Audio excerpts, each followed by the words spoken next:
പാലക്കാട് വാളയാറിൽ ബംഗ്ലാദേശിയാണോ എന്ന് ചോദിച്ച് ഇതര സംസ്ഥാന തൊഴിലാളിയെ മർദ്ദിച്ചു കൊലപ്പെടുത്തിയ കേസിലെ പ്രതികൾ റിമാൻഡിൽ 5 പേരെയാണ് പോലീസ് ഇതുവരെ അറസ്റ്റ് ചെയ്തത്. ഇവരിൽ 4 പേർ ബിജെപി RSS പ്രവർത്തകരാണ്.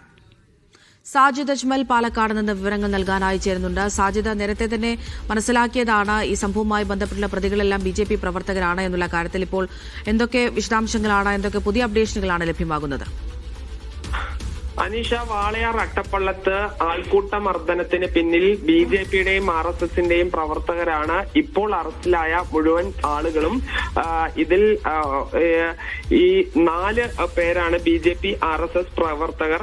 ബംഗ്ലാദേശിയാണോ എന്ന് ചോദിച്ചാണ് ഇതര സംസ്ഥാന തൊഴിലാളിയെ അതിക്രൂരമായി മണിക്കൂറുകളോളം തടഞ്ഞുവെച്ച് മർദ്ദിച്ച് കൊലപ്പെടുത്തിയത്.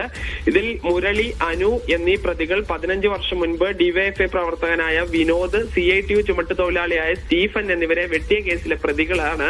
ഈ സ്റ്റീഫനെ വെട്ടിയ കേസ് ഇപ്പോഴും ഹൈക്കോടതിയിൽ നടന്നുകൊണ്ടിരിക്കുന്നുണ്ട്. ഇന്നലെ ഈ പ്രതികളെ കോടതിയിൽ ഹാജരാക്കാൻ എത്തിയപ്പോൾ SDPI പ്രവർത്തകൻ സുബൈർ വധക്കേസിലെ പ്രതിയായ R ജിനേഷും കോടതിയിൽ എത്തിയിരുന്നു. ഈ ബിജെപിയുടെയും RSSന്റെയും സജീവ പ്രവർത്തകരാണ്. ഇനിയും ആളുകൾ ഈ കേസിൽ അറസ്റ്റിലാവാനുണ്ട്. ഛത്തീസ്ഗഡ് സ്വദേശിയായ രാംനാരായണൻ ഭയ്യയാണ് മണിക്കൂറുകളോളം ഈ തടഞ്ഞുവെച്ച് ബംഗ്ലാദേശിയാണോ എന്ന് ചോദിച്ച് ഈ മർദ്ദിച്ച് കൊലപ്പെടുത്തിയത്. കൂടാതെ മോഷ്ടാവാണ് എന്ന് ആരോപിക്കുകയും ചെയ്തിരുന്നു. സാജിദ് അജ്മലാണ് വിവരങ്ങൾ നൽകിയത്.